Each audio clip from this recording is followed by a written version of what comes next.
What's up, ladies and gentlemen? Welcome to part 2 of my interview with Nerd City. If you have not seen part 1, I highly suggest that you go back and watch part 1, because in part 1, we touch on some of the things that we talk about in part 2. Now, in part 2, we do touch on some spicier topics, LGBTQ, politics, stuff that gets you in trouble. But what can I say? Sometimes you gotta be a bit rebellious and give your actual perspective on things.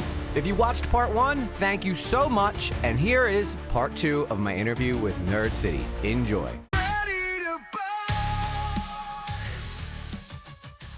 I also feel like a lot of people look at YouTube as like a gold rush now because, oh, I can make money just filming myself going around making coffee. Not everybody's like, taking a shot at it, and it makes it so competitive now. It's so competitive.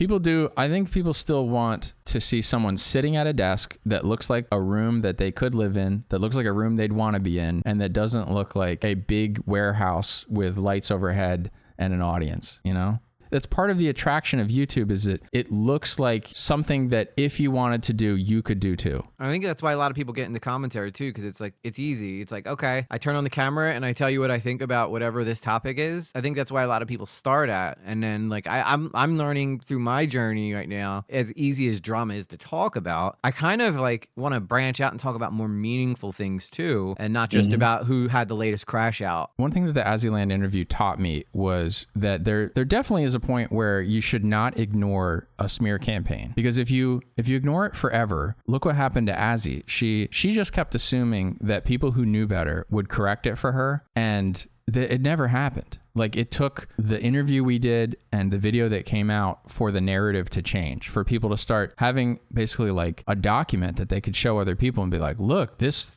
thing that we saw on TikTok, like that was the other way around. And it became useful, that helped her change the narrative. And if she'd never done that, it's like she was just kind of dead in the water. Like, everybody thought the wrong thing. So there is a point, and it's hard to know where that is. On the other hand, you can't go around spending all day long correcting, stopping for every barking dog. You have to kind of like go by feel and be like, is this criticism something that is so damaging and wrong, and it's on something that I care about? I care about whether people think this. It's not just like, oh, his voice sucks, or I used to like the other things better. It's not something that you can easily just kind of let go. It's something where it's like, this guy stole, this guy hates people, like this guy is he's a Nazi. He's intentionally is trying to hurt transgender people. If you have people believing that, it does start to reach a point where it's like, yeah, I should make sure that people don't have the wrong idea. And how do you do that? I don't want to promote the lies to my own audience who never even heard that Reddit is lying about that. You see, here's the thing. It's like, and this comes from Saul Alinsky's Rules for Radicals. If you can get someone to defend themselves, like if you can agitate them and make them basically like respond to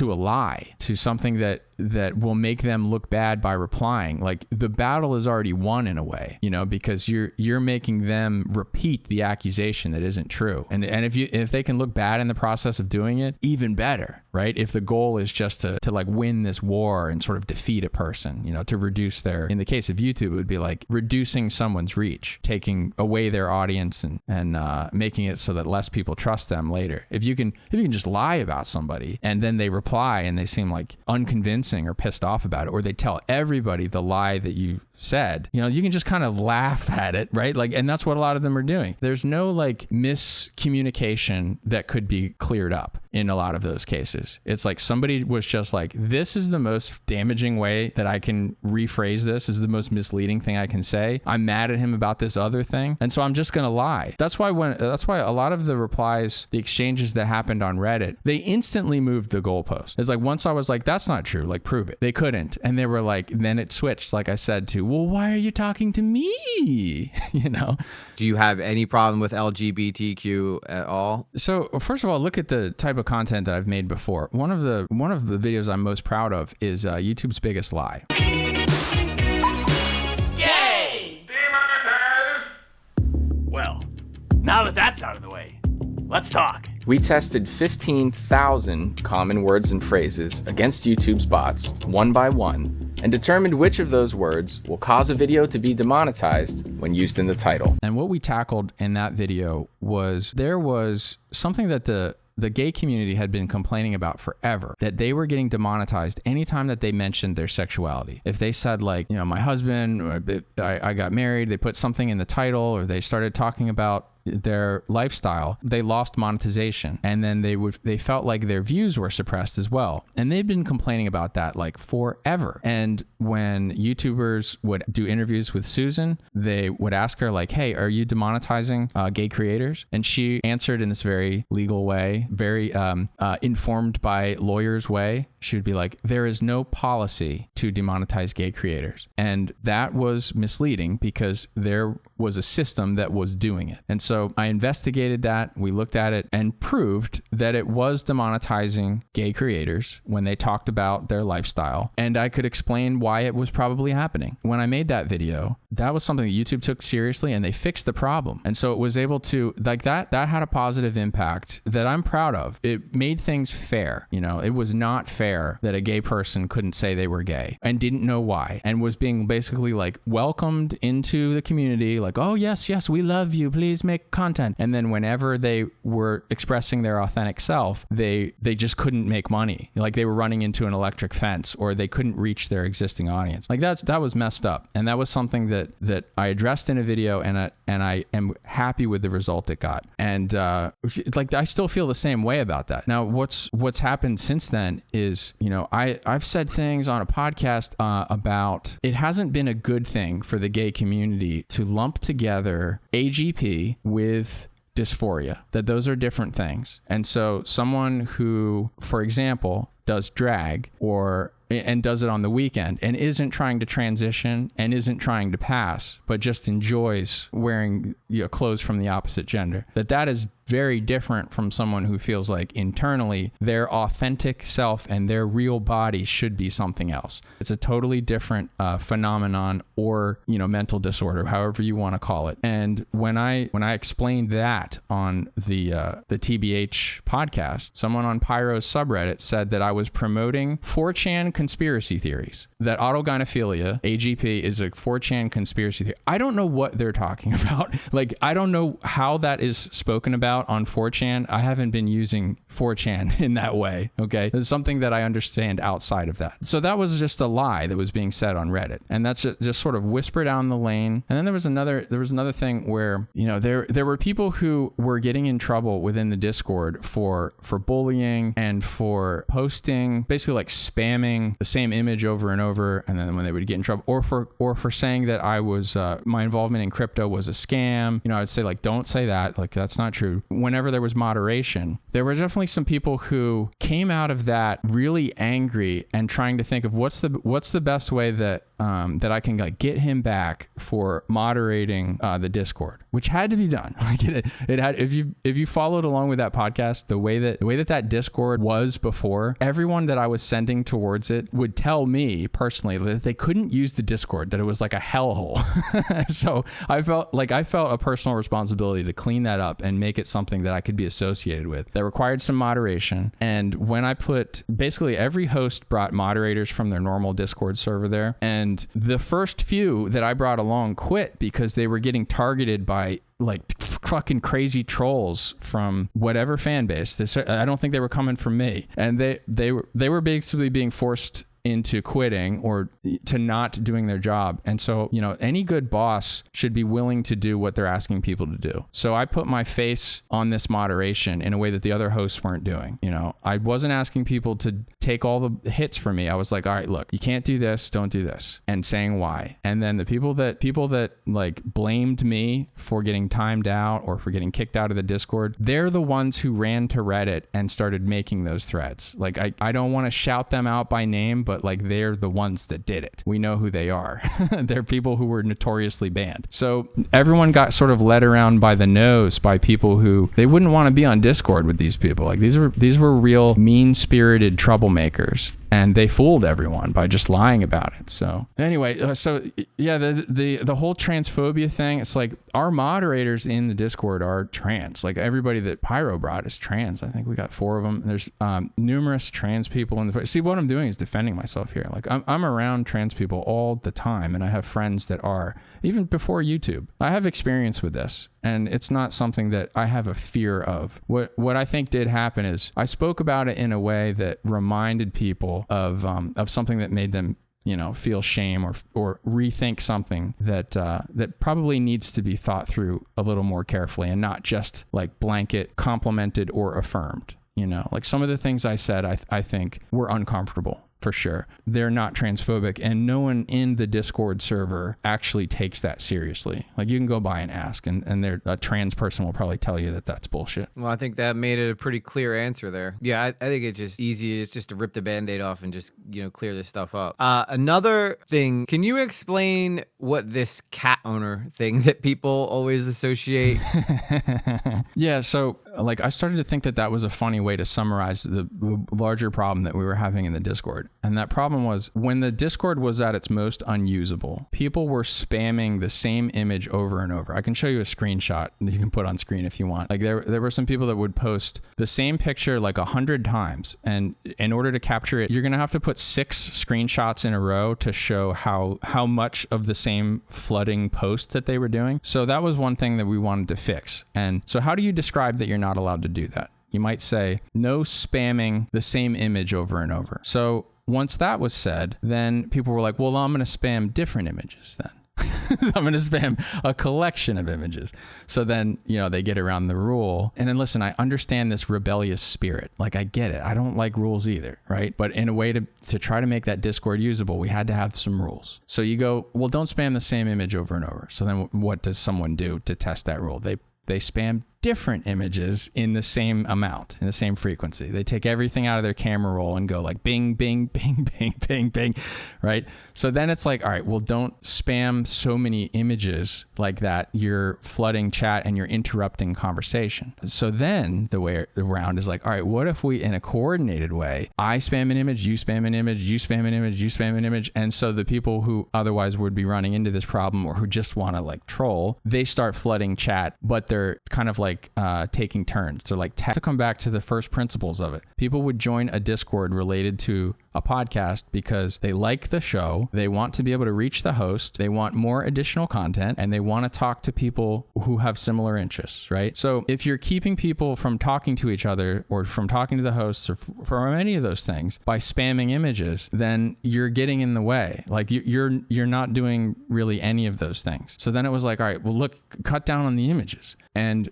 where this landed was they were like, well, Dolan likes cats. And most of the stickers are cat related. He has a lot of his cat that passed away, Beano, became the main stickers of the Discord for whatever reason. And I had a bit of frustration with that where I'm like, this has nothing to do with our show, right? But there were so many cats. So they started spamming those cats or spamming literally any cats that you type on the tenor keyboard. So then it was like, I got frustrated at the spamming of the images of them being cats, feeling like Dolan was encouraging it by also posting similar images. So it's like, man, I can't even do my job here, you know? So there was a time when I was just like, fuck it. I'm like, this, you guys can just have the Discord then, you know? And I left the server. So it's not that I hate cats specifically, although I'll give you a whole rant of why I don't prefer them. But you know, like the sight of a cat doesn't bother me. And if you think about that, even for a second, it's like I dressed up as a cat in a video, right? There are plenty of references to cats.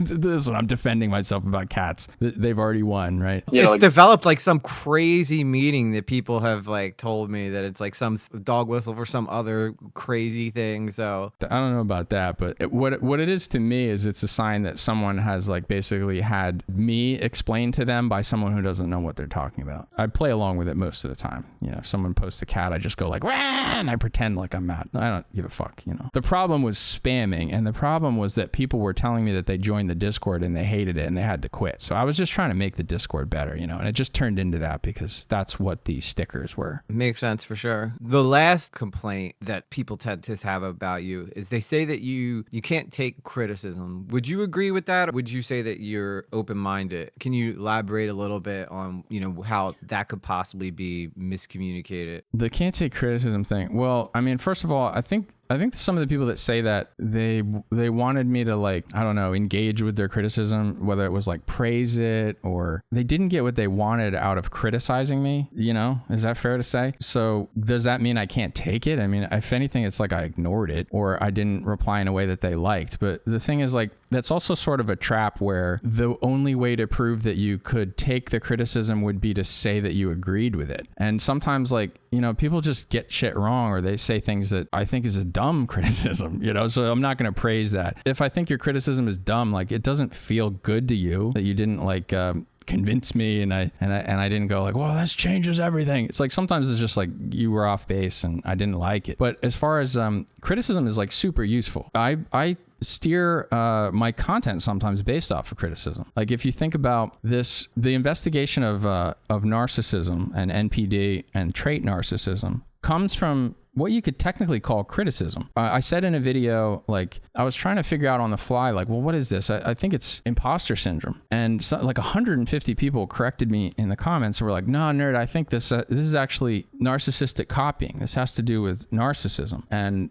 some of them wrote like very long, very detailed, well-worded, educational comments. And I featured those on screen. That was good criticism. That was, that pointed me in the right direction and to a very interesting, to me at least, a very interesting result. So that's good criticism. And also, like, every time that I have a draft of a video, I show it to people whose opinion I think is good. Who I think know what they're talking about, who make content that I admire, and who I can trust to look at a draft and not show it to everybody. So I have friends that criticize my content, and then that definitely impacts the final result. I'll be like, oh, you're right, that is bad, and I'll fix it. So like criticism is invaluable to polishing your content. And whether it comes from the audience or it comes from friends, comes in public, it comes in private, like criticism can be so good. But then there's also bad faith criticism where the intention is not with your best intention in mind.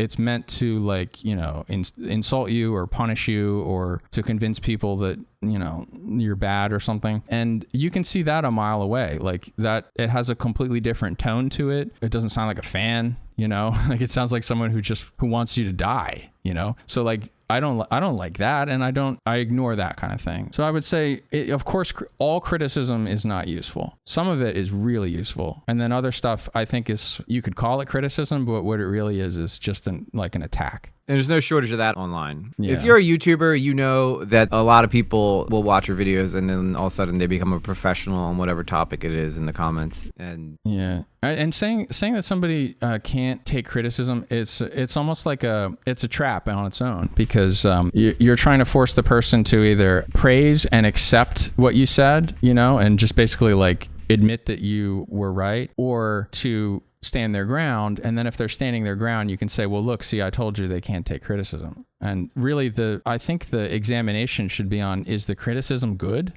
Less on whether somebody accepts all of it. It's like, I don't think anyone is obligated to accept all criticism. No, I agree. At the end of the day, it's your video. You want it to be the way you want. And if people care that much, then they should just make their own. Right. I mean, I really appreciate you being like transparent about that, because whenever I am out being like, I think you guys got him wrong, these are always like the same freaking things they all say. So it's like a repetition. Well, there's certain people that they really have they have like a vendetta that I can't even say that I completely understand why they feel so injured by me that they're still, I don't know, trying to like punish me for it or something. There are some people that say basically the same thing over and over, and you can tell when somebody's coming from them because it's because of certain phrases like that. It's like, okay, I know where that was coming from. That's coming from somebody who's got it all wrong, I think. Yeah. I mean, there's been no shortage of like complete slanderous campaigns against you. It's that sucks, but I'm not unique in that regard. Like, I can't feel too sorry for myself about that, because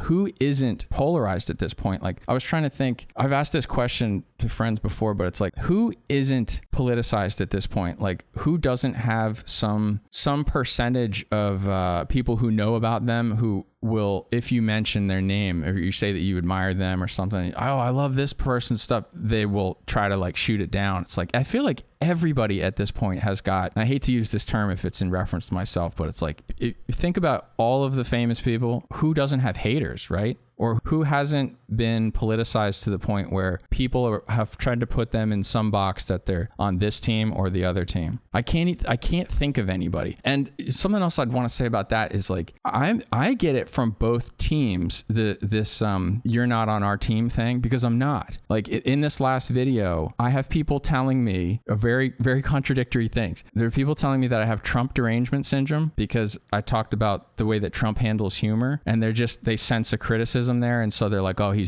has derangement. I don't think so. And then there's other people in the comments who are telling me that I'm MAGA, right-wing, Nazi, like Trump's. It's like, I can't be both of those things, right? So, people try to put you in a box, and look, I'm not on either team, and I don't think anybody should be. I wish everybody would stop doing that. Like, yeah, you should not make these two political parties in the United States. I know it's similar in other parts of the world as well. Sometimes they're lucky enough to have more representation than that, but in the US, unfortunately, it's a binary choice. And I really wish that less people kind of attached themselves to one of those parties and then defended everything that is on their platform, because there's no way that you can do that honestly and have it reflect everything that you think. You can't divide everything into two platforms, right? It's like you have a whole range of opinions on things. And so I don't back either party. There's some issues I care about more than others, and every once in a while a politician shows up who I think is giving it to us straight, but it's not always on the same party. And I'm a free agent, and I wish everybody would be. Make them sing for your supper, you know what I mean? They should represent you. Yeah, if you look at my voting history, like Obama,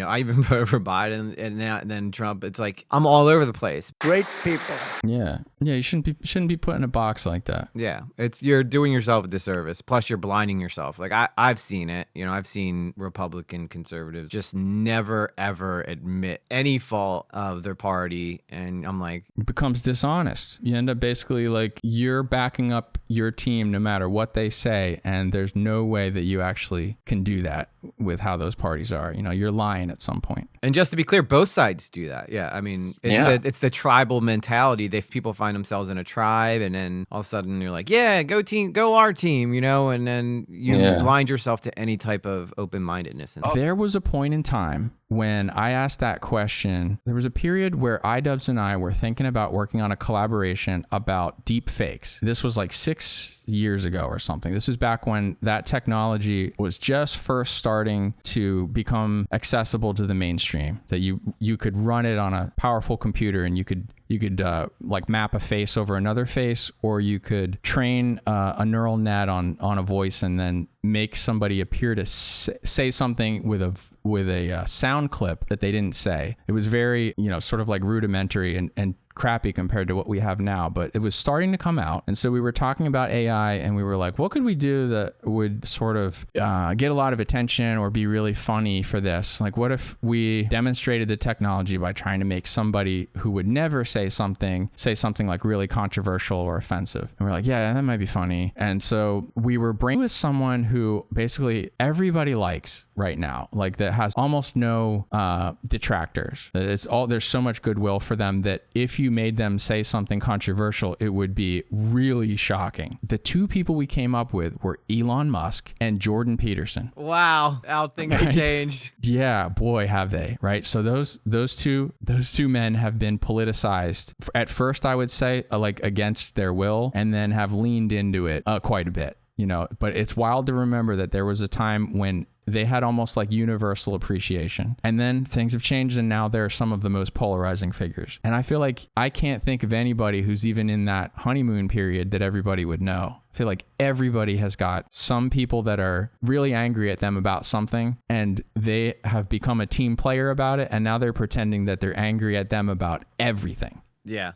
I totally agree. That sucks. I try to take things a la carte. Even people who most of the time say something I don't agree with, I don't make it like it's not impossible for them to ever entertain me or make a good point. You know, sometimes they do. Leave it in the comments. If you can think of someone, I'm interested to hear. If you're one of EG's listeners and you can think of someone who everybody would know, and everybody's hyperbole, but you know what I mean. Think of someone who is a very popular figure, a very well-known figure who has not been politicized and who there isn't like team sports being played about. I'm interested to know who that is right now. I can't think of anybody. Me neither. You're forced. You're so forced. Even Moist Critical, he was pretty good for a while, and then and Trans, he hit the rocks on Trans. It feels like everybody. And if you think about it, so did Elon, so did Jordan Peterson. It's like that one issue is the one that people really define your team sport on. And I think that's been a mistake. I agree. I mean, you could be like, yeah, I totally 100% support trans people and their right to live and be unharassed. It doesn't mean that Teslas are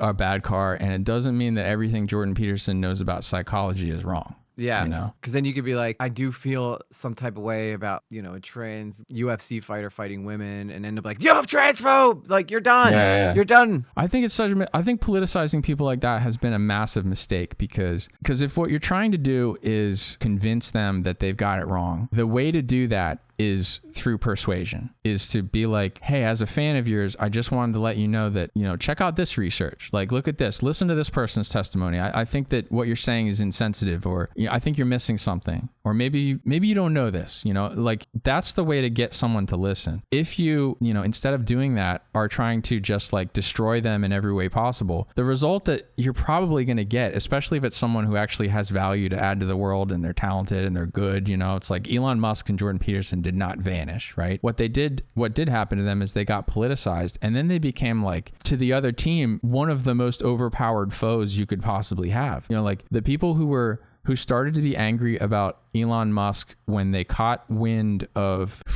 I should be careful how I say this, when they caught wind of his child that was transitioning and that they were angry at him. I heard that rumor before I could see any evidence of that. I remember that because people in my community who were either trans or they had friends that were telling me that Elon is like slime and he's a piece of shit. And I'd be like, why are you so angry at Elon? He seems like he's running several companies that have humanity's best interests in mind, whether that's like getting off world or whether that's reducing the carbon output of cars or whatever. It's like, why are you so mad about him? He seems like he's like 99% in line with like the World Economic Forum. Like, why are you mad at him? And they would say, well, he's got a trans kid and he's a piece of shit. And I'm like, what are you talking? I couldn't find proof of that at first. People started to treat him on that issue in a way that drove where they were lying about things. They started to lie about his history, his upbringing, or at least taking the least favorable view on everything that he represented. And the point that I'm trying to make is you push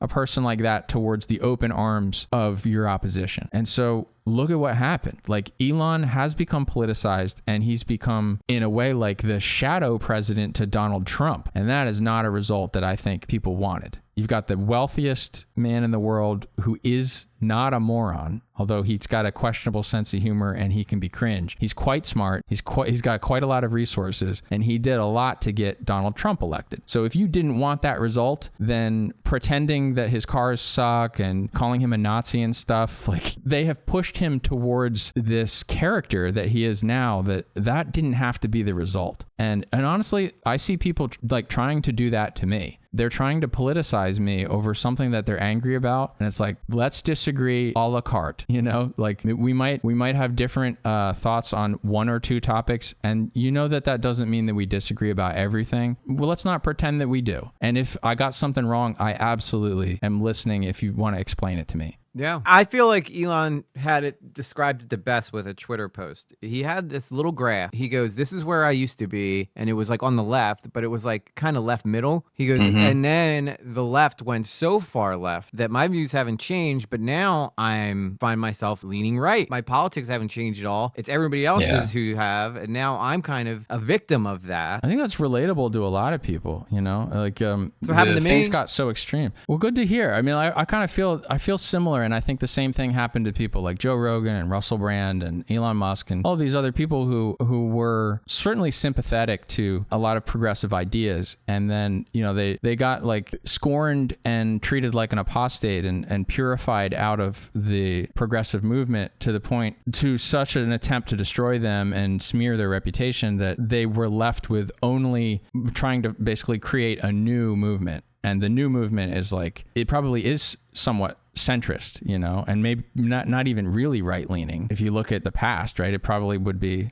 And this is the complaint of people who are actually on the far right, is they're like, the right has been co-opted by people who want to bring strippers on stage, and they have like Indians in the party, and you know, like the actual Nazis are not pleased with who is in the quote unquote conservative party at the moment, you know. So while unfortunately the left is like, you can never be left enough, right? You can never be woke enough, so you get kicked out of the club. The conservatives are over here with their arms wide open being like, come give us a hug, bro. They're happy to disagree with you about a couple things. It's like, it's not this endless purification ritual that the left seems to be doing. And honestly, that seems like a fucking dead end, man. Like there's some soul searching that is definitely happening right now. And no better example would be the split between Hassan and H3. Yeah. H3 during the last administration ran a left-wing political show with Hassan, where the two of them were nearly in lockstep about who's the good guys, who's the bad guys, from person to person,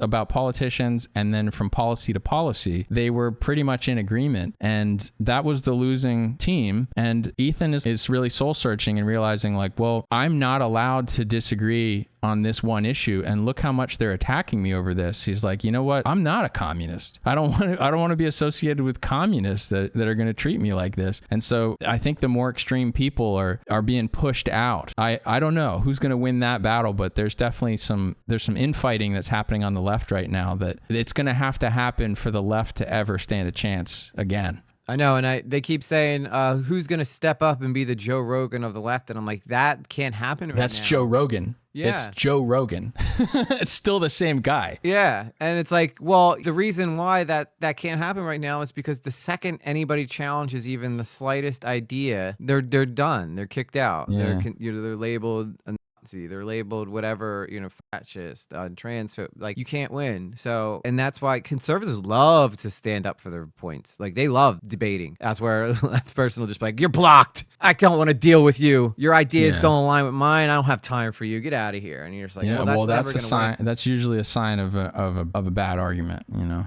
I would agree. So throughout your career, what would you consider to be your favorite video that you put together? Well, probably YouTube's biggest lie, because I think as far as like impact, there were some videos that had a positive impact on like one situation or on one like style of content or something, but it's sort of like limited to that topic or to that group of people or that one trend. But the YouTube's biggest lie video was about a systemic problem that YouTube did take seriously and address, and it affected a lot of people. I put the LGBTQ thing front and center in that video because that was one where YouTube had clear hypocrisy, because they had made statements that were contradicting the way that the system worked. But there were so many other, like if you watch that video, I also talk about Coffeezilla being suppressed. I talk about history channels being suppressed. And while those specific issues didn't get as much like spotlight shown on them, they were addressed by the same systemic changes. Like they might not have been whitelisted, like you probably still can't say certain words, even talking about history or whatever, but the system that had gotten that wrong was tinkered with and with accuracy in mind. And so like I feel like that video had the best impact and the biggest benefit to everybody in the creator community. And so I'm proud of how that one went. And I think it's pretty funny. It's got some good visuals too. And I had to make that pretty quickly.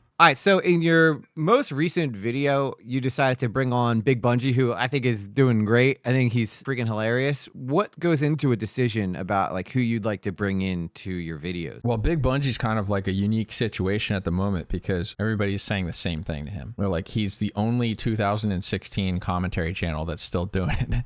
or that's come along. It's like he's walked through a portal from time, and he's making the style of video that everybody was making when I came in, and he is getting into trouble for it. He's making jokes that technically break the rules, and not only that, like I think they're illegal in the UK at the moment. The UK doesn't let you cause someone anxiety online, and he's just saying whatever he thinks is funny and whatever he thinks is true. And I don't agree with everything that he says, but I don't agree with anything that anybody says. I don't even agree with stuff that I said like a month ago sometimes, I know that he's edgy, and I know that he's saying controversial things, and I don't endorse all of it. What I would say is he is really funny, and I don't think he's a bad faith actor. Like, no matter what he says that offends you, I think like he's saying what he thinks is true. And I respect that. I respect that even when I don't agree with somebody. And I think, first of all, just like being funny gives you a lot of leeway with me. Colossal's is a very edgy guy too, continues to be. Well, I guess I don't need to tattle on him, but he's, Colossal says edgy stuff, and I liked working with him because there's like, it allows someone to be like freer with being funny, and there's certainly an honesty in that too. So, I guess that's what I value. I value somebody who, no matter what they're saying, they think they're saying something true. Like, they're not trying to like lie or mislead. I really don't like lying. I've found Bungee's content to be an attempt at a core truth, even if it's using the most caustic, most acidic humor possible. I would say that he's a step above the rest. It seems like his comedy just comes so easy to him too. Like, I don't know if he writes his jokes or what, but when he's saying it seems like it's just coming off the cuff. Yeah. It's impressive. I thought he was a good pick for that video. I was just curious. I'm glad you liked that. I think most people liked it too. I saw like one comment against it. One person was like, hey, I don't know if you want to co-sign everything he's saying. And it's like, no, that's not what I'm doing. Like 100 comments are saying like, Bungee, like, I'm so glad to see Bungee. This is great. What a great collaboration. So like most people who know who he is like that. And I think it worked well in the video. And he didn't say anything that I thought was like, is going to hurt anyone's feelings. So I thought it was good. Yeah, he definitely seemed like he was on his best behavior compared to what he talks about in his own videos. It is funny because like when Bungee drops a new video, it's like every commentary channel is like, oh, Bungee video drop. We got to stop what we're doing right now and go watch it.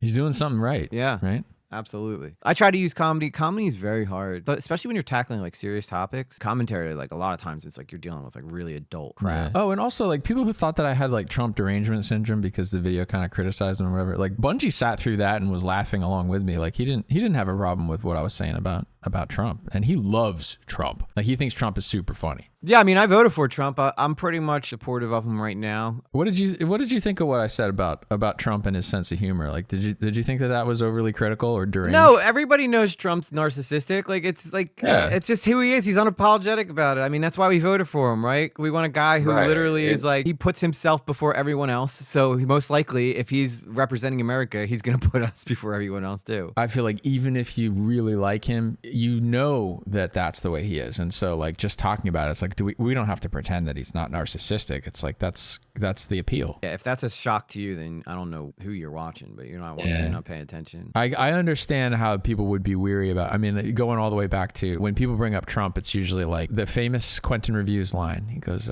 here's the thing. I fucking hate Trump. That's not what I was doing. I was talking about a way that he behaves and just kind of like a pattern that I've noticed. And it wasn't really even, I don't think it was super judgmental or anything even. It was just like, it just seemed true.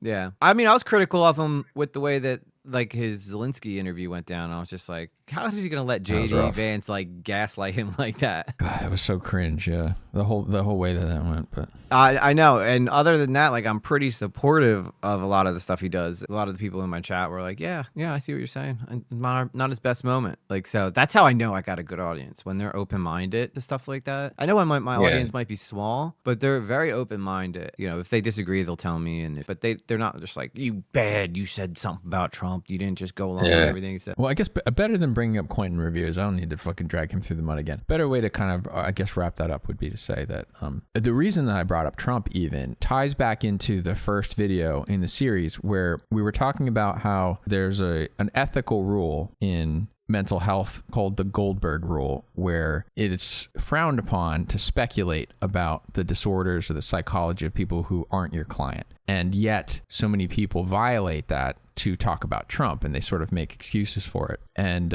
so we already sort of like laid the groundwork for where this was going. Trump is an example that comes to mind for a lot of people with narcissism. Same with Kanye West. They are sort of like the person who you're thinking about as you learn about this disorder. I know that that's the way it is for a lot of people. So when we get to the part of discovery here where you see that the leading voice in narcissism at the moment is saying that you can talk about the trait and the behavior of narcissism without specifically, diagnosing them. Like you should not feel that you are diagnosing them with NPD. What you're doing is you're observing a behavior that's basically like part of humanity. It's something that anyone can act this way, and everybody from time to time does. So you shouldn't feel any different about talking about it or observing it than you would if you say that someone is being stubborn or whatever. So with that being the framework, then it's perfectly reasonable to point out the narcissistic behaviors that the president is doing. So, we talk about it in that way. I'm not saying he has NPD. Some people do, but that wasn't the point of it or whatever, Yeah, speaking of the NPD stuff, I noticed in your new video, were you live with her, the woman who was talking about how, she doesn't give a shit about how people get upset that, you diagnose NPD? No, that wasn't an interview. Those were samples of her educational content on it. If you look up the topic, she's kind of considered like the thought leader of it at the moment. There's very few detractors of her. There's a little bit. There's some people, but basically any psychologist that is known, who you put on screen, people are going to say they're a narcissist. They do the like know you, like reverse Uno thing on them. And so there are some people that are like, she's narcissistic. She can't take criticism. Like that's the main thing about her is like, I guess she'd had an exchange with somebody where they're like, oh, you're wrong. And she was like, no, I'm not, So anyway, there are some people that don't like her, but literally everybody that I put on screen, everybody who is considered like an expert or a thought leader. See, this is kind of common in therapy is there are some personality types that when they get the diagnosis, they say no you. They do the reverse Uno to their therapist. So rather than processing the way that this could be true, they project and they think that the psychiatrist is projecting on them. Mm-hmm. So they go like, no, you're a narcissist, right? So for some people, the first person that they heard about this from, instead of evaluating their own behavior, like they have defense mechanisms that keep them from doing that, and so they're like, this person is the problem. And so there's a lot of people who talk about narcissism. Oh, honestly, EG, I think this is where I first stepped in it, is when I talked about narcissism in the video. People who are sort of like incapable of thinking about their own behavior are trying to like reverse it onto me. They're like, you're the narcissist. Yeah, that's where my question was like, well, not the reverse on you, but people were like, oh, how can Nerd City feel qualified to diagnose Sniperwolf with narcissistic tendencies? And well, where we were getting to in the video was that's not even what we're doing. We're talking about a pattern of behavior that is kind of just like, it's common across all of humanity, and everybody is sort of acts on a spectrum of this from time to time. Mm-hmm. So I'm trying to free up people's ability to discuss this and not feel completely gatekept about it. And in the backlash to Shane Dawson doing not quite the best job with discussing psychopathy and sociopathy in his Jake Paul series, a lot of YouTubers are afraid to talk about psychology at all. And the only way that they'll do it is to sort of like use the terms as an insult in passing. And I think it's better for people to try to be accurate about it and try to understand like, oh, well, is this kind of like that, and that's not the same as diagnosing someone. Or even if it is, it doesn't carry the weight of having it come from a psychologist or a psychiatrist, someone who actually is examining them. And you shouldn't take it that way, It's not the same, and it isn't presenting itself as the same. There's more good that will come from people being able to talk about this and talk about it accurately and be better informed on it than if we just lock up and try to use it only as an insult. You know what I mean? Yeah. Have you noticed over time, people tend to be a little more nitpicky about some of the words that you use in your videos than like they were in the beginning, or has that always kind of been that way? What words are you thinking about? I'm thinking of particularly one incident. I won't say who, but the person who got really hung up of the way that you phrased the law when you claimed that Jake Paul was breaking the law, and instead of examining what happened in the rest of the video and the things you said, they just get hung up on that one little piece that they feel like they could criticize. Garbage. Continue. I don't see the usefulness in that kind of content. I gotta be honest. Like when I watch something that I think is like really good, sometimes I find like a couple moments where I'm like, well, that could have been fleshed out a little better. Or that could have been said differently. I don't think that I would provide a whole lot of use if I made a whole video about that one point and then tried to make everybody hate them. Like, I think that would be weird and it would come across like envious and strange. When people like show me like really nitpicky videos about me or try to say, what do you think about that? I'm usually like, you know, I don't know. What am I supposed to say about it? And they go, well, they're just jealous. Like, that's what most people say to me about that kind of thing. Like, I don't think like that. And you have to be careful with the topic of envy because thinking that everyone envies you is a sign of narcissism. And I don't think that everybody envies me, but it's a way that, you know, when somebody sees an unreasonable criticism about me, a lot of times what they try to tell me is that, look, this is coming from envy. So I don't know. Like, maybe that's a cope. Maybe that's right. Maybe that's wrong. I really admire Coffeezilla. I think he does a good job. And I think he has a really positive impact on the world. He sets a good example. Sometimes I watch his videos on crypto and there's something that, you know, I have a different perspective on, or I think he could have explained it a little differently. I don't even like write it down. It's just kind of a moment that passes in time. And I'm not looking for like a gotcha on him because overall, I think he's adding good to the world. So, you know, I guess that's what I think about nitpicking. It's like, is this the biggest problem right now? Like that Coffeezilla got one thing wrong. And for me, it never is. Like there's usually a much bigger problem. So I do see that people nitpick me. I am a little confused by what they think they're accomplishing and why they're so angry about it. I don't know. I don't really know how to explain it. I'll explain why I asked that question because I feel like as far as people who convey information, I feel like you are like one of the top people who are able to translate things into a very understandable, digestible way. It seems like you take your research incredibly seriously. That's why I was kind of like asking about that because, you know, you got to really dig deep to pick apart some of the dialogue you use. Well, I hope so, EG, because that's part of what takes my videos so long is I do look at it from multiple angles and I go like, well, you know, could someone say this about this?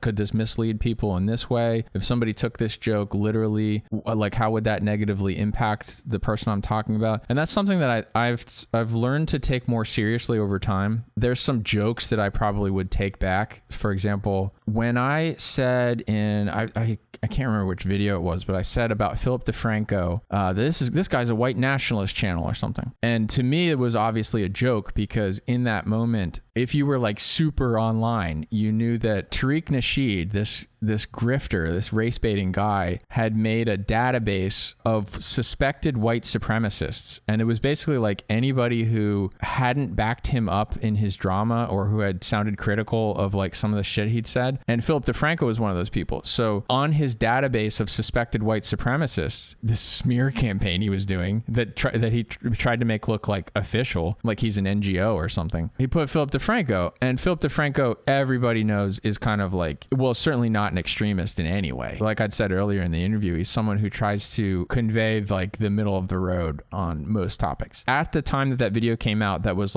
right on everybody's lips, this suspected white supremacist thing. So I made a joke like saying that he was a white supremacist. And in the long run, that context is lost to time. So people run across that and they're like, what do you mean Philip DeFranco's a white supremacist? I should have made that much more clear or just left that joke on the table. I shouldn't have said that. So, and that's something that as time goes on, and certainly as we realize that like 1 in 30 people have autism, God bless you. Okay. Like this is no judgment. Okay. But it's an increasing amount of people. There are more and more people out there who are listeners to these videos that have trouble through no fault of their own. Okay. I'm not trying to blame you. These people don't always understand when someone's joking and when they're not. Like they might not get the cue from the way that you're saying it, the way that it's coming from a ridiculous character or whatever. They don't always pick up on the context. And so I am constantly now trying to like reevaluate when I have a joke. It's like, all right, what is the potential negative impact of someone taking this literally? Sometimes, you know, like maybe a damaging joke slips through, but now I'm leaving more jokes on the table because I do think about like, well, that wasn't fair to Philip DeFranco to have potentially thousands of people out there now thinking that he's a just because I wanted people to chuckle for a second. It's like that wasn't right. That's one thing that I suppose I've changed with over time. I asked the same question to Raymundo that I'll ask you. Like, he's just over 200,000 subscribers on his channel, and when I was having a conversation, I could just go off on anything and say anything I want about anybody because I'm a shitter channel, but I could tell that he had to be very tiptoey about who he talked about and what he said because he has a much bigger influence than I do. Like, how do you deal with that pressure of getting bigger and realizing that now your words are going to be scrutinized even more because you're being sent to so many more ears? Maybe I'm being too careful. I don't know. I still think I'm being a little bit reckless, like having Bungee on and platforming him. This is something that some people would say is irresponsible because the implication could be that I co-sign everything he's saying and everything he's saying is fine. And so I'm exposing people to someone who could pop one of their delusions or ruin their day. And, maybe that's hurtful. So that's I still take risks, I think, but I try to make them worth the squeeze, I was just always curious about that because some people can only dream of like the success that you're experiencing in your life. I think it's interesting to hear perspectives from people that are in those positions. Let me tell you another thing that taught me to take things a little more seriously. I made the meme about Drake. So I was working on the video where the point that I was trying to make was that the kids from Stranger Things didn't write the series. And so I was searching for interviews with the actors from Stranger Things to just find a soundbite where they said something like where they were thanking the director or the writer or whatever. So I sword shows and just listening to patter. I picked up on a very weird recurring pattern in the actress who plays what is it? Millie Bobby Brown. Millie Bobby Brown. Yeah, I picked up that she kept name dropping Drake and was saying that they had a very personal relationship where he was counseling her on. When she was 14, he was texting her constantly. No, we just text each other the other day, and he was like, "I miss you so much." I was like, "I miss you more." What are you doing? Yeah, that they were going out to dinner multiple nights in a row, and that she at least had a grand understanding of it, where she was talking about like, I get all prepared and I'm getting dolled up, and it's like it sounded like she was treating it like a date. So I thought that was very strange and anomalous. And I made a meme where I combined all of those interviews into one in a very leading way. And I at the time there was the Kiki challenge that involved Drake songs where you played Kiki, Do You Love Me? And you jumped out of the car and let it ghost ride without you. So I took that and a cop doing the Kiki challenge and then ended it with the Ladies and Gentlemen, We Got Him.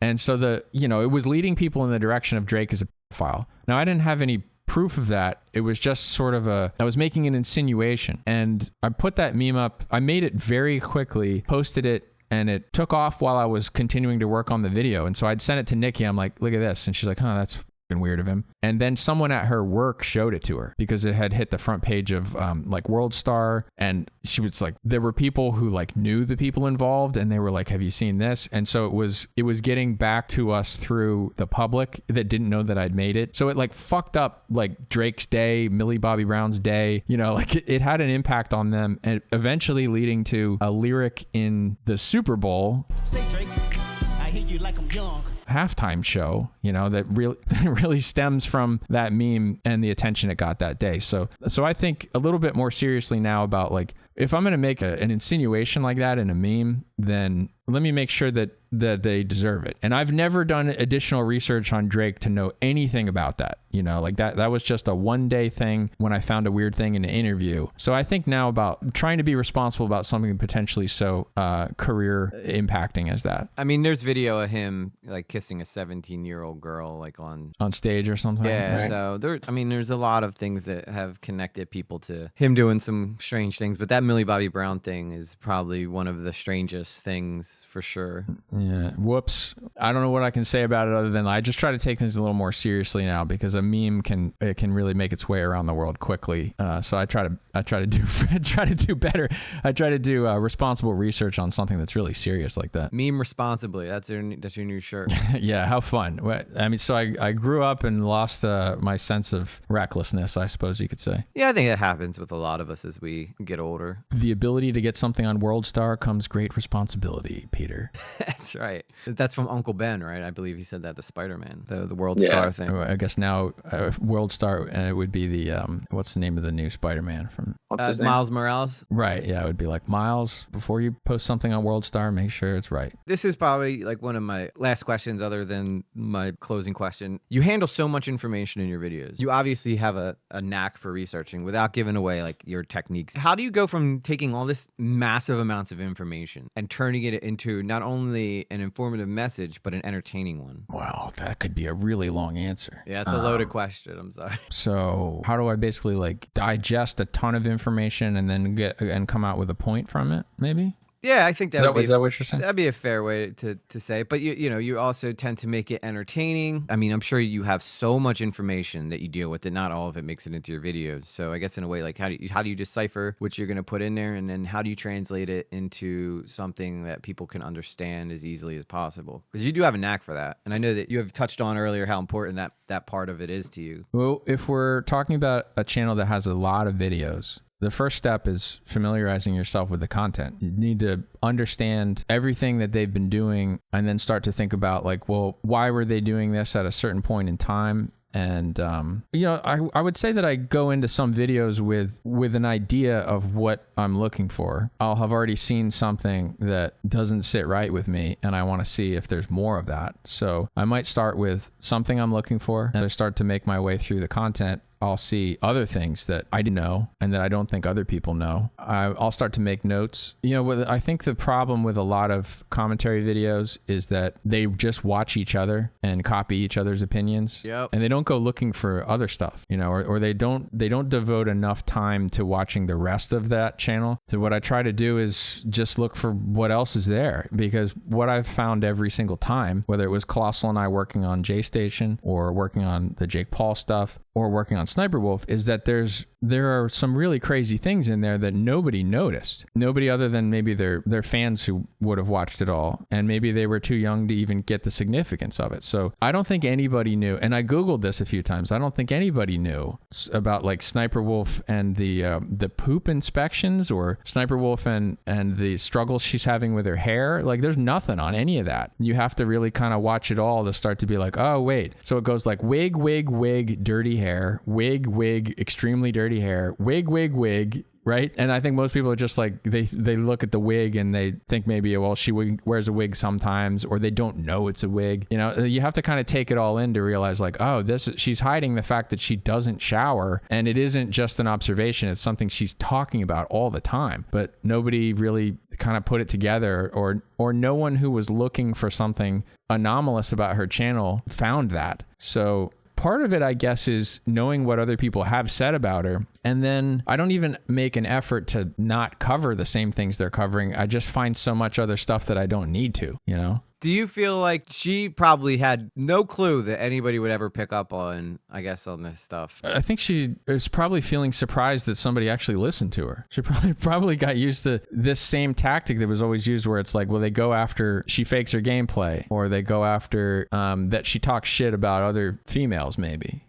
other women. I don't think she's she's not used to people actually watching the content. So it must feel very strange to her all of a sudden to have somebody watching it all and picking up on this stuff. Maybe she thought everybody knew that, or maybe she thought nobody ever would. It could be either one. Yeah, maybe she's just rambling so much that she didn't realize that she was giving away some right. Yeah. Maybe she didn't even realize that would seem strange to people. Like maybe she's just like, oh, that's just a funny joke I made sometimes, but no one would have a problem with it. But it actually would be quite strange to, I think, most people. It's crazy because I'm literally sitting here looking at her channel, and her thumbnail is like every picture of her is like the same picture reused again and again. That's daunting to people. So like if someone is like, I've seen a SSSniperwolf video that's critical of her do really well, I'm going to make one too. It's tiresome to watch videos that you don't like. If there's a secret sauce, it's like, you just got to put in the work. Like you got to watch stuff that makes you want to go to sleep. I don't know how you got through all those videos, because I'm assuming you probably started a ways back and had to go through her chronologically. Yeah. Yeah. Oh my God, dude. That right there is that sounds like torture. You know what's crazy too is like, I remember there was an episode of Joe Rogan Experience where he was like glazing her up and being like, my kids love her, she's so talented. And I'm like, dude, that's Azzy. Like, did he really? Yes. Oh, I didn't know that. My daughter, my 10-year-old, loves SSSniperwolf.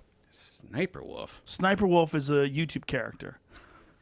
listen, As she's Wolf this in it. chick that's on YouTube who like makes fun of shit, and then so that she has this new one, this Sniper Wolf chick, and I have the same attitude. And I'm like, well, this is boring. This is going to be boring. Like, what do you watch? She's like, Daddy, you have to see this. This is so funny. And it's her, the Sniper Wolf chick, reacting to this little kid that's at one of those child beauty pageant things. And it was fucking hilarious. I was laughing. I was like legit laughing. My 10-year-old, it was like she was watching Richard Pryor perform. Like she was on the ground, like holding her stomach, laughing her ass off. Is it funny to you? It was funny. She's good. So She's this is funny. like reaction videos? Yeah. Oh, I thought it was a cartoon at first. But she's like this hot chick that does like reaction videos, but she's actually funny. Right. It was funny. Oh, that could be a good thing. Yeah, I will try to see if I can find it because I used to listen to him pretty regularly, and I know he said he did this thing where he was talking about his kids, and he's like, "Yeah, my kids really are into this SS Sniper girl," and I was watching her content, and she's actually really funny. She's really entertaining, and I'm like, Fuck yeah. Send me that if you remember where it is, but I can try to find it. yeah, it's definitely in there. There's so many damn JRE experiences, but Did they tell him about the Azzy situation? I don't think so. I'm sure he would be very interested. Like, hey, you know how you thought she was very talented? You should probably go check this out. He should have Azzy on to tell that story. You know, there's a lot of parts of this story that if some people wonder why am I still talking about her, I can't tell you yet. Like Azzy needs to, and that hasn't come out yet. Azzy has a side of the story that maybe she'll tell, maybe she won't, but it's not mine to tell, and it's worse than people realize. So when that comes out, they'll be like, "Oh, that bitch," and they're gonna love everything I've said. But at the moment, people are kind of like, why are you still harping on this? It's like, because it sucks, because it's really bad. That was gonna be one of my next questions, is like, when do you feel like you've done enough towards her? Well, let me tell you, every video I've made before, one thing I got sick of hearing was, yeah, okay, she's an asshole, but like even Sam Hyde still said this. He's like, yeah, she sucks, but she can still get it. I think Sniper Wolf should be deplatformed, but it's because she's a bitch. She's hot. She's a hot bitch. The only platform she should be on is my coach. My gosh. Like she's still hot, basically. It's like I'd still whatever. And I don't share that opinion. Like I don't feel that way. And She thinks you do. who does? Sniper Wolf. Oh yeah, see, listen, that's something that that's a fun criticism to kind of play off of because first of all, it's not true. If it were true, it isn't even a big deal, and it's also something that she says to basically everybody. It's one of her main defenses. And the thing is, like, I'm kind of like bombing that bunker, right? Like the last refuge of, well, Sniper Wolf is a terrible person to people. I don't like to use that phrase. Sniper Wolf is it does these awful things, and there's all these controversies, and she can't stay out of trouble, and we don't like her content and all of this stuff. But hey, she's hot, so you can't take that away from her. Well, we'll see about that. Like there's some things about her that I don't think people realized, and maybe they can make a more informed decision before they say that next time. I'll be honest, like when I did the only video I did about her, and it was about your stuff too, was, I said in that video, she's hot. And I think it's so easy to fall into that trap because, I mean, that's where she got her fame from, right? It was her looks. Yeah. Well, like an attractive person can act in unattractive ways, and they can also like not take care of themselves to the point where if like cleanliness matters to you or smell or something like that, then I would agree. Certainly it's been ruined for me.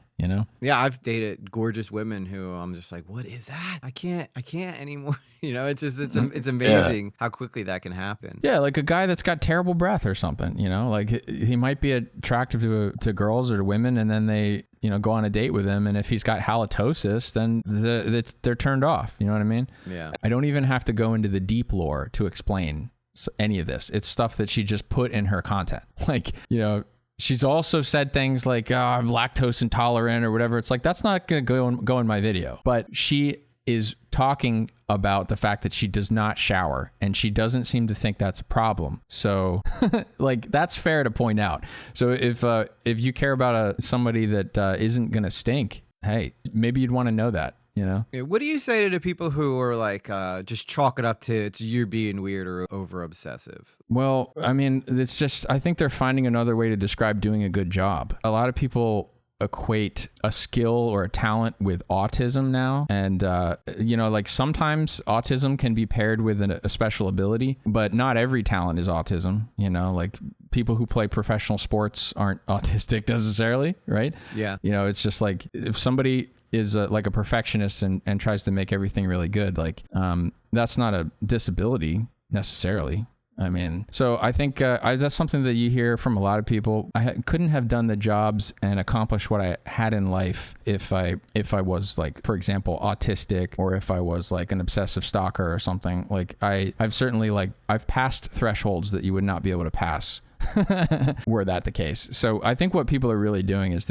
it's something that could be a compliment, but they're trying to turn it into a bad thing. You know, they're trying to understand, well, how could someone possibly watch all of these videos? Well, one way to explain it would be that he has some sort of like a vendetta or vindictiveness or urge towards completion that is disabling in his life or something, and that's the only way you could do it. No, it's really just kind of like, it's the same reason that I think the videos look a way that people like. It's like I am willing to sit there and avoid doing the things that I want to do. You know, like I don't want to. the most fun thing to do in the day isn't necessarily to watch a bunch of videos by Jay Station or Jake Paul. Like it's never been the most fun thing. I would rather like, you know, play video games or watch a documentary or go outside, go to the beach, you know, something. But in order to make the best video possible, like sometimes that takes not doing what you want to do, you know, like not like anyone that works for themselves has this struggle. I wouldn't even call it a struggle, but has a temptation where it is possible for you to like crack open a beer, order a pizza in the middle of the day, right? But you have to learn to say no to that or your business is going to fail. So it's the same thing that keeps anyone who is successful in business from drinking and gambling all day. It's like I just have a leash on the side of myself that would rather do something else. And what that results in working on a YouTube video is that I am familiar with the content and I know it forwards and backwards. So as unusual as that is, I'm actually kind of surprised, I guess, because to me that just looks like someone who watched the content. Like it's just pretty simple to me. Going back to the autistic thing, I've noticed that like it's interesting because you're making sure everybody knows that you're not autistic, but I've seen so many content creators making sure that everybody knows that they're like, they'll make a big That they deal. are. Yes, that they are, and it's like and it usually comes after a drama. Either they say the wrong thing, so then they got to make sure everybody knows that they're autistic, and it drives my chat crazy because a lot of their kids are actually autistic, and they go, that person is not autistic at all, because my son is, you know, I would be able to tell because of the, you know, certain cues that they do. And I'd say it's something that's becoming more common for sure. Like I've watched over the course of my life more and more young people seem to be autistic. Like when I was younger, you would call it like might call it like Asperger's, and certainly, you know, I knew people that weren't called autistic or weren't even diagnosed as having Asperger's that everybody knew, you know, maybe were socially awkward or had very specific interests or something like that. So like that's always been around, but I feel like it's probably a combination of it being diagnosed more, and also it seems like there is more of it. It seems like there are more people suffering from this condition. So it's something that I've kind of become more aware of in my content, like thinking about how many people out there might, have some of these traits. So for instance, like if you miss social cues, I've been adding more of them, almost kind of like verbal closed captions, where when something that I think is quite obvious, like in the last video, when Sniperwolf flares her eyes at him in irritation, I think it's really obvious that is her like unexpectedly being presented with something that's making her mad and reminding her of a fight from last night. Like I just watched that and I'm like, ooh, he just brought up something he shouldn't. But I go, okay, wait a minute. Like maybe 1 in 30 viewers right now don't get that. So at that part of the video, I go, the way that she's looking at him right now indicates that she's referencing a fight. I'm like kind of including, what would you call that? Like accessibility notes like that. And because I'm aware that more and more people might be missing those cues. yeah, I find it so interesting that she just chalks it up to you being a weirdo. It's such a lazy response to. I love it. It's so easy because okay, so she said that I'm obsessive, and then she said that I'm a pervert who wants video of her in the shower or whatever. This is fun. This is easy to work with. Like Well, obviously what she's doing is she's like deflecting from the critique, which would be that the sexual content that she was doing with Sausage is quite outside the norm, right? All of that fart fetish poop stuff, that's not on the menu for most people. Right? But like looking at a woman in the shower would be kind of like standard. So she's accusing me of being a pervert because I would want to see a woman in a shower. Like, fair point. Hey, well said. it gets worse than that, doesn't it? And it gets worse than that even in the video. I was dying when you pointed out that Sausage has been using the line that she was always claiming how much he loved her. And he used it several times on several different women, and she was the one who it worked on. So it goes from her looking like she's showing how hot she is to all of a sudden being like, oh no, you were just the only one who fell for it. Yeah, he was just throwing that weird bird call out there, and she's the bird that answered, you know? Dude, I think that probably had to go right up her ass, like so bad.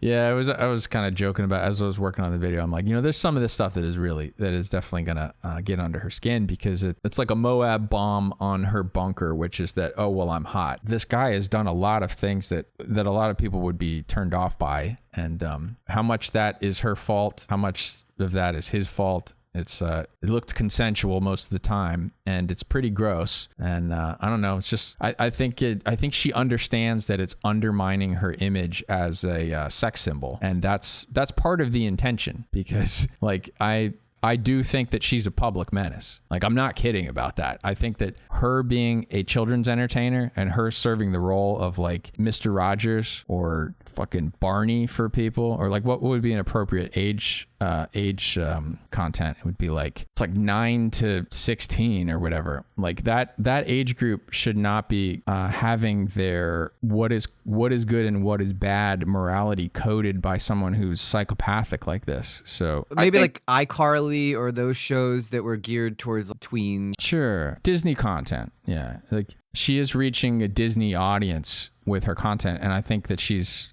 irresponsible. She's one of the worst people. The damage that YouTube has done to the upcoming generations by allowing some of the most psychopathic, least qualified, least concerned people like Tana Mojo, Jake Paul, Logan Paul, Sniperwolf to be the Sesame Street and the Disney to them, and to give them their sense of morality and what's right and wrong. Like I'm actually mortified of the effect that that's going to have. So I'm doing what I can to make sure that like parents can make a better decision about this, or this is definitely not meant for the people who watch their content. It's meant for the people who's maybe like little brother, little sister does, or their kid does. And so they go like, oh, well, let's put on something that's maybe has like a child development specialist involved in the production. Someone who understands that you shouldn't mention like scat fetish to a kid and make that seem like that's normal thing that like a couple would do. There's really no reason for a kid to hear that Sausage said he would drag his balls through broken glass, to hear her fart through a tube or something like that. And that's even the funny thing. He was saying that he would poop on her face. He would make her eat poop, he said. Ugh, Jesus. Yeah. It couldn't get worse, you know? I would make you eat my poop for $5, he said. Like that shouldn't be in content that a 9-year-old listens to, because they're going to grow up thinking, and then they run into a guy that is trying to degrade them to that degree, and they'll be like, oh, well, I guess Sniperwolf was okay with it. Yeah. And it's like, and then, you know, like that could be really damaging to their self-image to go through something like that. I have a 10-year-old daughter, and if I saw her watching Sniperwolf, I'd be like, here, let me show you Azzyland instead. Watch her. At the very least, I think. I love my little girl, you know? And I'm sure a lot of other parents do too, who probably have no idea. They probably pop in, see her going, oh, look at that silly thing happening on that. Yeah. And then they don't realize that like the next video that pops up is going to be about poop. Yeah. I mean, so on the surface level, it looks like I'm picking on her for not showering or something. It seems petty. It's like, yeah, I get that. There's an aspect to this of ridiculing someone who we don't like. But the reason that she is the subject of the video runs deeper with me than something like that. And I think it's valid. And I think a lot of people who are trying to chalk it up as you just being weird or they're lazy. They don't want to see behind the curtain. They just want to see who they want to see. And especially people who've been watching it for a long time. I'm sure that they're even harder to win over because they're so pulled in by her Azzyland charm, basically. Is the only way to describe it. Yeah, I get it. It's like when you've invested yourself in part of your personality, associating yourself with this brand, like, you know, let's say you've been recommending it to all your friends. Parents know that you love them, that you've got merch from them. It's like you're gonna defend them for a while. Like, it's going to take a lot to break that connection. So I get it. Like, I expect that kind of back talk and backlash from the fan base of who I'm talking about. What is a shame and what I wish I would see less of is people who are just like pretending pretending that there's some problem with the content I'm making because they're actually mad about something else. Like that I tried to teach artists how to sell their art using the blockchain, or that I have a nuanced perspective on a transgender ideology that isn't exactly what most people were saying, you know, like I wish I was seeing less people pretending that they had a problem with my Sniperwolf video because they're mad about something else. It's like, you know, hey, you can convince me of whether I'm wrong about those other topics. Like, I have multiple opinions about crypto. It's not as simple as it's all good. Like, I think the state of things is really quite a shame. Like, you might find that we agree on quite a bit about it, you know? And also give me a little benefit of the doubt sometimes that if I've looked into something for a long time, like maybe I know something you haven't heard yet, you know? I try to assume that about a lot of topics and about other people as well. And just remember, you're talking to the guy who literally watched every single Sniperwolf video just to make sure he didn't miss anything. Yeah, like, does that... Not the guy to challenge. I would technically be like a foremost expert on that body of work, right? So... The one thing that really bothered me was like when I was reviewing the D'Angelo Wallace thing is that he clearly just he doesn't do any research. Shit about it. Yeah, he doesn't do any research, and yet the people who watch him swear that he's like the greatest thing since sliced bread. I was like, I just started. I can look at this guy and wonder how the hell he even got to where he's at because he does not do like even the slightest bit of research. He went viral for calling out Cody for something that Tana Mojo's been saying for years. Like, and then he's like getting all the credit for it. The game is rigged at this point, it feels like. You know, sometimes it takes hearing one of these like slop channels covering a story that you know forwards and backwards, the same way that you might trust the news like implicitly and think that journalists are doing a really good job fact checking something until they cover a story about a local topic, until they cover like your team. And then you read that article and you're like, well, this is full of misinformation. This is full, like, they don't know anything about this. They got this wrong. They got this wrong. They must have known this wasn't right. You know, you turn the page and you just assume everything else is actually written better than that. No, maybe not, right? That's called the, Michael Creighton came up with a term for it. He called it the something amnesia effect. So anyway, it's like it takes hearing D'Angelo Wallace talking about NFTs for me to know, well, this guy's doing sloppy research, doesn't know anything about it, and I actually kind of want to have an argument with him about it because I think he's got it all wrong. And I'm thrilled that he made that video actually because I wanted him to. I baited him. We were just about to talk about the world of NFTs and why they're everywhere, even though nobody wants them. The reason he did that was because I'd embarrassed him in a couple clips that I'd highlighted. You know, like I made fun of his laugh and I made fun of how terrible his take was on NFTs. When I eventually do explain how this works, like the stuff that he's put out there is among the most ignorant, the most like idiotic take on this, and that it was like he specifically is someone that I wanted to beef with on this. Now when I eventually go through that crypto stuff, we'll see. You know, I'm so kind of like turned off by the direction it's gone that I don't feel as eager to make those videos. But he in particular I knew was such a bonehead on this and should have gotten it better and didn't. So he knew literally nothing about it. It seemed like he was just playing to the crowd. He was playing to Reddit, calling it a scam, saying that it failed when it didn't. You know, it's like it was if you expected better of him, I think it's disappointing. I knew it was that bad though. Well, I don't watch him, so I only watched it to see what he had to say, and I'm like, wow, is this like how all this dude's content is? And I'm like, maybe he can definitely do better. You know, I think what had happened, what I was responding to were like stupid live streams that he had done, and then clips that he'd made from that where he was, you know, sort of reacting live to the subject matter. And I think he revealed like really terrible parts of his personality where he was enjoying the power of the mob to make an artist like cry over it. He was laughing about how people were getting in trouble. He came across like really sadistic, and then he also didn't understand it, and he was doing the whole right click save as. He even kind of sounded like he was maybe interested in doing it and like selling nothing nothing and making a bunch of money. So he was like all over the map with it. And he loves money. His slop channel's proof of that. Talks about anything for 5 minutes and he'll get 1 million views on it. And I'm like, how is this even fair, dude?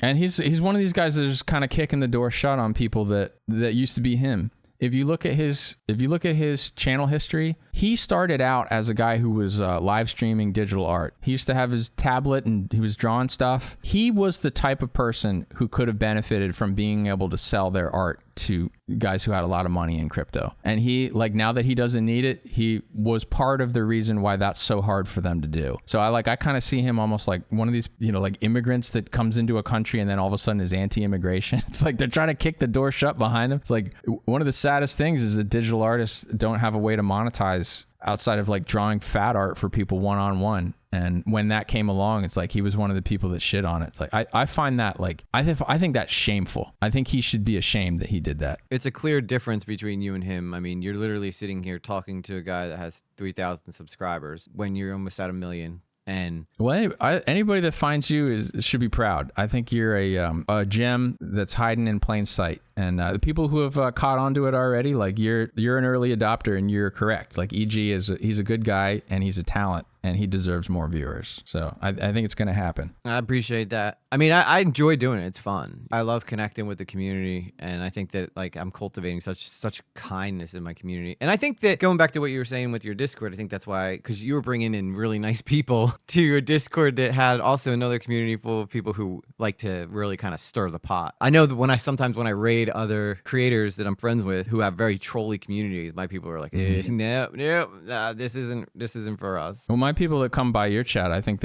they're pretty well behaved. They probably say nice things, right? Yeah, and that's kind of how I put two and two together. I just inserted myself in your position. Like if I was doing that and I was sending the people who I care about because they support the channel into a situation that they didn't really enjoy, I would do the same thing that you did. I would try to make it a better place for them. And sometimes I just don't understand how people can't figure that out. But I really can't wrap my head around it, why people have such a hard on for you, man. I really... Well, look, part of it, I kind of get it, though. I get a lot of it. And a lot of it has to do with fights that I picked that I knew would be hard. And one of them was going to be trying to be the first good example in a genre that is full of only bad examples. Because, people are right to think, with 99% of those projects turning out to be scams or to be worthless, they're right to suspect that the average thing that looks like this is going to be bad. So I knew that I was going to face a lot of criticism. But what I think, like, some of the best impact you can have, some of the best job you can do is, like, if there's a job that no one else is willing to do, if you know how to do it, like, you should do it. And so I knew that I was going to get hate, or I was going to come up against criticism, both fair and unfair, in talking about this. It is a little disappointing that people, rather than addressing that issue or trying to continue to debate that with me, are pretending that everything else is wrong. Like that's just sort of a trend that's happening everywhere to everybody, though, like where they're sort of masking. It's become too normal for people to do this, like the ends justify the means type morality, where they go, oh, well, I don't like that he did this, and so any way that I can hurt him is fine. I don't like that. I don't like this moral relativism. But that's a broader sort of like cultural problem, and I've walked into it the same as everybody else will. It sucks. I mean, you didn't end up in a Coffeezilla video, so as far as I'm concerned, that should be enough proof that... Well, Coffeezilla he's in the Discord. I've talked with him about this the entire way. Listen, I'm not going to try to say that he's endorsed anything. I'll just get him in trouble. But he understands what I'm trying to do, and I think people would be surprised by how much he agrees with my overall view on where all of this is going. Like we're almost... I mean, I haven't disagreed with him in a conversation about this, I think, at all. You know what's interesting too about Coffee is that, like, when he first started, a lot of people thought he was very anti-crypto, but I think he likes crypto. I think he just wants it to be clean. Owns some. Yeah, he wants it to be clean, and I want it to be clean too, because you got people like Adam22 literally last week. That video is great because Adam22 sends Coffeezilla a text saying, "I really love what you do, man. Like, I'm a big fan of channel, best channel ever." And then he follows it up with a message. It's like, "Oh yeah, man, kind of regret not doing that though. I could have easily made 200K. That would have been nice." And then now, like 2 weeks ago, he scams his audience out of a rug pull. That sucks, man. I feel like when I watch the videos that Coffee's been doing on Voidzilla lately, where he's just like, where he's so exasperated with, the fact that our president is doing a meme coin that seems to be a fucking rug pull, that his most trusting followers are going to get wrecked with it, and that the coin is just nothing but a meme, there's no utility to it. It's not even promising to do anything. It's just like naked gambling and scamming. It is exactly I hate that, man. Like that is not what I'm trying to turn people onto. It's not even like a collectible thing. Like there's no art with it at all. It's just hoping for the worst thing about crypto, this accusation of it being the greater fool, Like it's only greater fool. Memes, in my opinion, have kind of screwed altcoins. The ones that actually have utility, that are trying to create things. That's where the majority of like my investments are in like the alts. And like there's projects that I just truly believe are going to be revolutionary to crypto. And then of course, everybody's investing in memes though, because you can get like a 4x in 2 days, but then somebody else is losing 4x in 2 days. So it's like, okay, it is gambling. That's all you can really say is a meme coin is it's gambling. It's worth. I'm not trying to turn people on to gambling. It's the way that it intersects with gambling. What I was trying to do is what I've been doing. The similarity is the same that like collecting baseball cards or Magic the Gathering cards is. Like it's not something that you should think of as an investment strategy, and I've never like presented it that way. It's always been something where it's like that possibility to sell it for more is there, and that's part of what's fun about having a shelf full of old like Transformers and stuff. Is like they are worth a few $100s in total, like some of them are worth more later, and it's fun to look that up, but I'm never gonna sell them. Like they give me satisfaction just owning them. I like to look at them, and that's how I think an art collection that's on the blockchain should be thought of, like the same way. It's like that should not, people who think of like Lego, Star Wars, sneakers, anything that's like a collectible scarce item, if they start thinking about that as a business, that's a whole nother ballgame, and that's not what I'm recommending. Like you probably are going to get like screwed if you start to think that Magic the Gathering is an investment strategy. Like most people are going to lose that investment strategy. Yeah, right. Yep.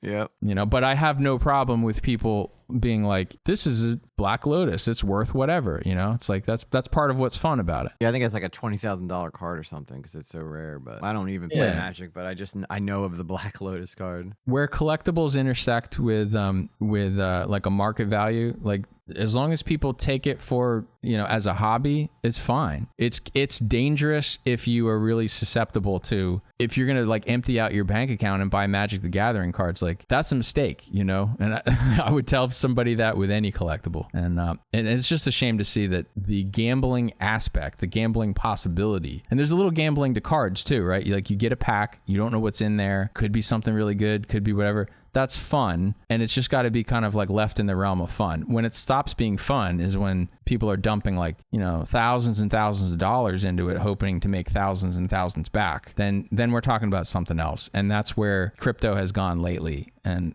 I don't like that either. Yeah, I mean, there's no such thing as free money. Let's just put it that way. For every millionaire crypto makes, there's a guy who lost millions. It's just something you got to keep in mind. But that's also investing stocks. It's no different. Right. It's just meme coins are a little more. It relates to nothing other than someone's reputation and their ability to reach people. Whereas at least with a stock, it's tied to the if you dissolve the company and sold it off for scraps, it's like you own a percentage of that. Or if it's tied to a dividend, then you're getting profit sharing or something, and you vote in the direction the company's going. It means something. And with a meme coin, like all of that has been just like, it's like stocks with no stocks attached to nothing other than advertising. If you were starting YouTube today, what advice would you give to someone who is opening their email, they're getting ready to start a content creator journey? What would the best advice be you'd give them? What I have said in the past would have been like, cater your stuff to our videos on Reddit. That's not the advice anymore. No. Yeah. Like to anyone who took that advice, I'm sorry. It's not the same. Don't use Reddit. I guess I would say like, try to put something useful in your content to where somebody feels like they're helping their friends or people they know by sharing it, because you can't rely on the algorithm promoting something. But if you can make something to useful to a human algorithm, or you can, you know, benefit and maybe even anticipate the fact that somebody would share it with a friend because they're like, hey, this relates to a thing that you're doing or the thing that you're into, and this has got information in it that will help you. That's within your control. The algorithm isn't necessarily that it does mysterious things and drives us crazy, but what you can sort of control is whether you've put something useful in your video. So, you know, try to, if you're that kind of person, maybe you're just entertaining. If you're inclined to make the kind of videos like I try to make, then maybe that would be something that you could do. Yeah, for sure. Good shit, man. Man, nerd, this was an incredible conversation. I appreciate you so much for, you know, taking the time to speak with me. Again, I know that I'm just a small creator dude, but like, wow, you were incredibly generous with your time. I feel like you're somebody I could literally talk to for like 12 hours and we would never run out of things to talk about. It's no secret why I think people like listening to you and why you're starting to develop a community. Like you're a very laid back guy. You're very reasonable and good-natured, and even though like you do cover drama topics, I can see it on your face when something is like kind of going too far, and I think you try to help people find the an emotional stability in even that it's rare to see in drama. Usually you see people like as something starts to pick up, like they get almost like this malevolent look on their face, or they start cackling in an evil way. And what I see on your face is like, oh God, here we go. Listen, all right, here's what's really going on. It's like you almost are like helping people find the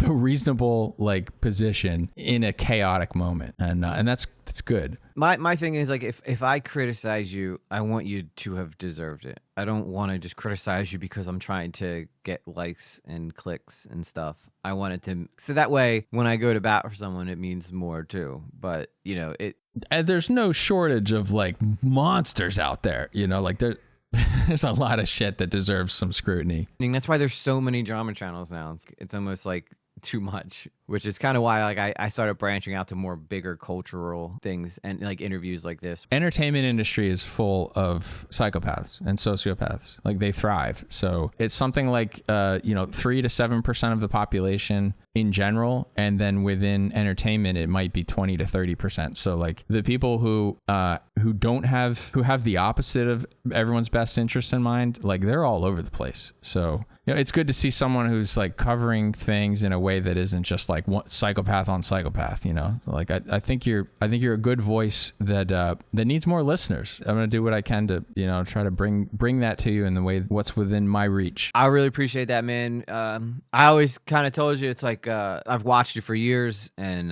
it's kind of like surreal just sitting here just chatting with you. I think I compared you to like Ali. It's like Ali teaching you how to fight. I'm sure people are gonna give me shit about Glaze and Nerd, but guess what? I don't give a shit because I've been a fan of the guy for years, and they always say like don't meet like your heroes or whatever, but you've been far and beyond like just the most gracious guy, super super nice. I don't think I was easy on you throughout this conversation either. I hit you with some hard stuff, and you didn't shy away from any of it, and for that, man, I'm so grateful. You're like, let's talk about trans, which is just fucking everybody wrecks on. So yeah. So but I also think though, now if someone's out there saying shit about you or bringing up like the Reddit shit, they have a clear place they can come to and hear from your own word what was actually going on. And if they hear that and then they choose to still believe that you're something that you're not, that's a them problem at that point. But well, I appreciate you giving me a platform to kind of bumble my way through answers on. Thank you for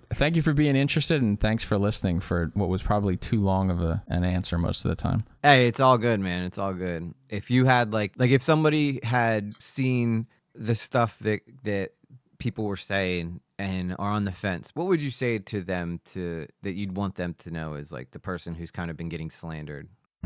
Well, I guess it would be like, if you haven't heard it come out of my mouth, fucking don't let somebody like read it to you, or don't let somebody like tell you what to think about it. If you hear a long form content, or if you what's the best way to say it? Like, you know, like what I do put out there usually is has some thought behind it. At least I try to act with intent and not like emotionally or impulsively. You know, there's a lot of people who will tell you that I don't do that, and I think the more that you kind of stay close to what I'm actually publishing, the more that you'll see what's likely that I mean by it. And it's easy to sort of like repackage something, or for someone to like inspect Element, create a server with like my name on it, and then type a bunch of shit and then make that screenshot and be like, oh, it was a meme, but no one knows that other than the person that did it. You know, like we're in a time now where even if you do hear it coming out of my mouth, it might be AI, you know, right? It's like, fuck, I don't know. It's just like, I don't know. I guess I appreciate people that stick with the content and sort of make up their own mind. Now, listen, I'm in the business of digesting a bunch of content and telling people basically like what I think about it. So like, I get the game. It's like, sometimes you're the cook, sometimes I guess you're on the menu, but you know, just be wary of who the cook is, I guess. Yeah, absolutely.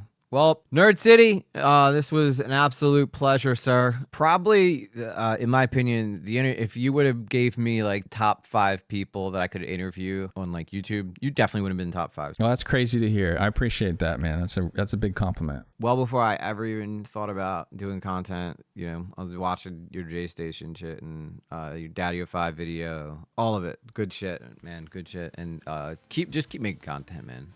You know, that's all I ask of you as a fan, and now hopefully a friend. Absolutely, dude. I would consider you a friend at this point. I mean, how cool is that? I got a chance to sit down with someone who I've been watching for years. So if you're somebody sitting there debating on whether or not you'll ever get a chance to talk to some of your favorite YouTubers, consider opening up a YouTube. You never know what's going to happen down the road. In a world full of negativity, it's nice to sit down and just have a really positive experience with someone who you really consider to be such an influence in who you are as an artist. But with that said, I hope you guys really enjoyed this interview. If you haven't seen part 1, I highly suggest checking that out. I especially want to give a huge thank you to Nerd City. Again, I said it a million times. I'll say it one more time. The guy didn't owe me nothing. Out of the kindness of his heart, he sat down and talked to me, who is basically a nobody. Maybe one day I'll be a somebody, but that day is not today. And if you're somebody who enjoys content like this, may I offer considering to subscribe, like the interview, and hit the bell notification for so much more, because if all goes to plan, I'm hoping that interviewing someone like Nerd City is just the beginning. But who knows? This could be the highlight of my whole career. And you know what? That's okay with me. With that said, I'll see you guys on the next one. Much love.